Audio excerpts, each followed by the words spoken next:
Let's start with Georgia. I've got the Georgia hat on today. I'm ready. You know I like Georgia. I've been to Athens. I love it. Georgia went 8-2 last year. Georgia's only losses were to the two teams that played for the SEC title, Bama and Florida.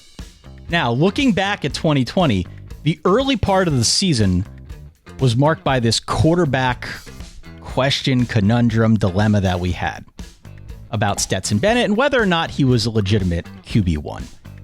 I feel like we as a show gradually kind of came down from that pedestal because he looked good, really good at first.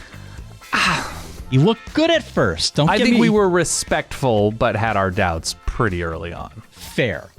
We did have our doubts. We weren't hook, line, and sinker on the Stetson Bennett train. He looked good, but then he sort of petered out. And I always had an eye on JT Daniels. I'm a huge fan of JT Daniels. Right. Well, everybody did, yeah. He wasn't healthy. He came over from USC. He was still recovering from his injury. He wasn't healthy, and they didn't clear him. It took longer, much longer than I think most expected for them to clear Daniels, but in the interim, they had Stetson Bennett, and he was fine. Georgia was a defense-first kind of team. They were number one in the SP+, so they were very, very good. Yeah. Their rushing attack is largely what got them where they were. It wasn't the most explosive offense in the world, but it was efficient. Yeah. So I think that's important context because there is the Stetson Bennett version of the Georgia offense, and there's a JT Daniels version of the offense the last 4 games, which was much better. Much better. Yeah. Georgia was 4-2. No Florida, no Alabama on that part. No Florida, no Alabama. Yeah. Georgia was 4-2 before, averaging 29 points per game. They were 4-0 once JT Daniels finally took over, and they averaged somewhere around 37 points per game. So it was a different offense once he finally got this thing cranking. And I think that's part of the appeal as we move forward now into 2020 or 2021, excuse me. Like, I know we've said this time and again, but one of the most interesting elements just from a national level is that there are a number of teams that are trotting new quarterbacks out there. Georgia isn't, Oklahoma isn't, but most of the other big guns are. And that's going to be a story to watch. So, you know, just speaking personally, I love putting this preview together because it was very simple. Sure. It was simple. There's not a lot of mystery here. There's no trap doors. We know exactly what Georgia is.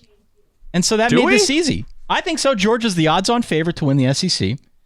They're very much a contender for the SEC East, certainly for the conference, as well as the playoff and potentially a national championship. They're going to be a favorite in most of their games, probably not against Clemson in week 1. But they're going to be fun. They're going to be a fun TV show. Is there a line out for that game, by the way? I haven't seen it yet. All right, I'm looking it up as you speak. Continue. I think the appeal here is that this could finally be the year for Georgia because Alabama's turning over its quarterback position. You know, you've got all these other contenders around college football that have some questions now going into the season. There's more turnover at some of those bigger schools than there seems to be elsewhere. Okay. So I'm very optimistic on this potentially being the year for Georgia. And especially so because of how good JT Daniels looked down the stretch. Now he's got to stay healthy, right? And you know, he's got good support around him. 7 other starters return on that Georgia offense, including Zamir White, who was very good on the ground, had a bunch of touchdowns. The running back core is deep. It sucks that George Pickens got hurt, and so I have questions out wide about what that's going to look like. When you say we know what Georgia is going to look like, that's the question to me. If there was an element to the 2020 squad, and granted, the Stetson Bennett squad was not the JT Daniels squad. It's not just what JT Daniels looks like, but it's who is JT Daniels throwing to? What do the game changers out wide look like? Especially even if George Pickens plays. Obviously, he's going to be playing on a rehabilitated knee. It's Jermaine Burton. It's what Karis Jackson. Like who is that guy that is like, okay, here is the suddenly gravitational player next to Pickens or in lieu of Pickens, whatever. What does that is the element to Georgia that we haven't fully consistently seen against the best teams in the SEC. True. No, it's 100% true. And again, it sucks that Pickens got hurt again. Yeah, for sure. Unbelievable talent. I feel pretty confident that Georgia has the pieces and that somebody can step up and can be that number 1 threat in lieu of Pickens. But yeah, that is the real question about the offense because the running back core is very deep I like JT Daniels provided he can stay healthy. The line is loaded with talent. They're still going to have to tweak that combination a little bit. I think Matt Luke, the former Ole Miss coach, a very good offensive line coach. Yeah. He's still kind of playing with that formula to figure out what it looks like up front, but it should be very good. Again, it's really a question of health for JT Daniels, and I think what kind of weapons he has out wide. Certainly not in the running game. They're going to be fine there. Yeah. Defensively, where Georgia really made its hay last year, they're loaded. Yeah. They're loaded. Surprise. Yeah. Again, to the point of this not being much of a mystery, they're loaded. Best defensive line in the SEC. No questions asked for me. Led by Jordan Davis. He could have gone pro. Kind of surprised people deciding to come back. There's some good lines in the SEC coming back this year. But yeah, George is the best. It's hard to make an argument against it. Yep. George is the best. Might have the second best linebacking core behind Alabama, led by Nakobe Dean. Love Nakobe Dean. Mm-hmm.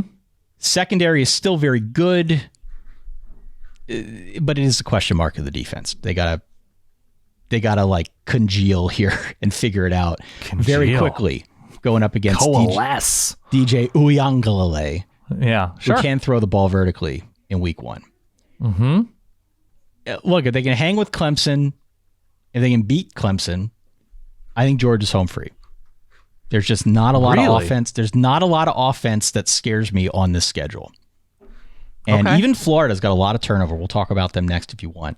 Yep. Florida's got a lot of turnover. There are big questions about what that offense is going to look like. I don't know. Outside of that Clemson game, there's not a lot here that scares me. And I think Vegas agrees because the over-under is 10.5. When's the Florida game? The Florida game is on Halloween weekend.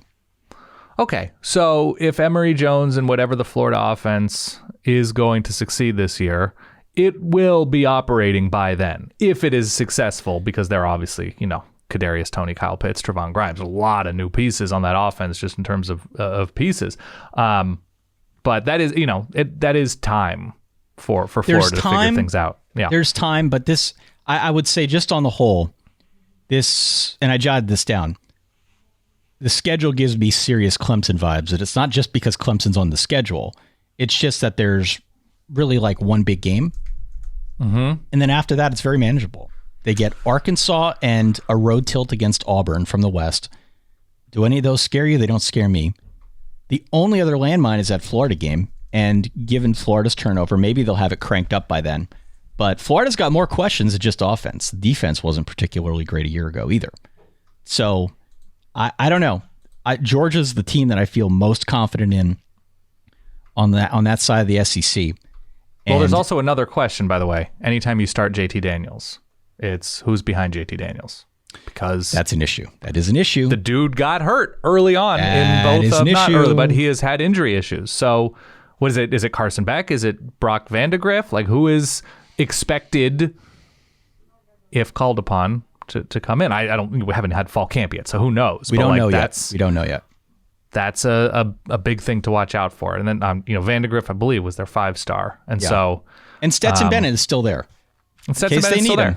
He was fine last year. A serviceable backup, but let me put a very fine point on this. Yeah, if you think Georgia will go 0-2 against both Clemson and Florida, then you take the under 10.5. Right. If you think they'll go 1-1 or better, then you take the over. That's what's in the tank. I'm playing it. I personally fall in the latter. I don't know how they'll do against Clemson. I think they're good enough to beat Clemson. Sure. So I would go over 10.5, which is a high number. But I feel that strongly about this Georgia team. I think they win the East. I think they're a real contender here. How they square up against Bama, we can talk about that on the next show. But I really feel pretty strongly about Georgia's chances this year. This could be the year for Kirby Smart. They should. I would take the over. I am, right now, without having studied Florida too extensively, I'm somewhat bearish on the Gators this year, just in terms of it being sort of an in-between year, a gap year. But there's no crazy back-to-backs. After Clemson, it's UAB, South Carolina, Vandy, Arkansas, at Auburn, Kentucky. Like, I'm just not terribly worried about year one of Brian Harsin. Kentucky's challenging, but that's in Athens. If it were at Mizzou after the Florida game, that sort of makes me tip my head a little bit. But no, it's in Samford. So like I'm not terribly worried. I have them at 11-1 at the very worst. Especially since they were able to weather things and move on to JT Daniels in the weirdness that was 2020. So like the stability and full regular offseason and health, etc. of JT Daniels, I think is a big deal. Yeah. Okay. So we agree then. We agree. Over. Yeah. Hey, thanks for watching. Consider, if you haven't, subscribing to the channel and hitting that little bell to be alerted, and listening to the podcast at solidverbal.com.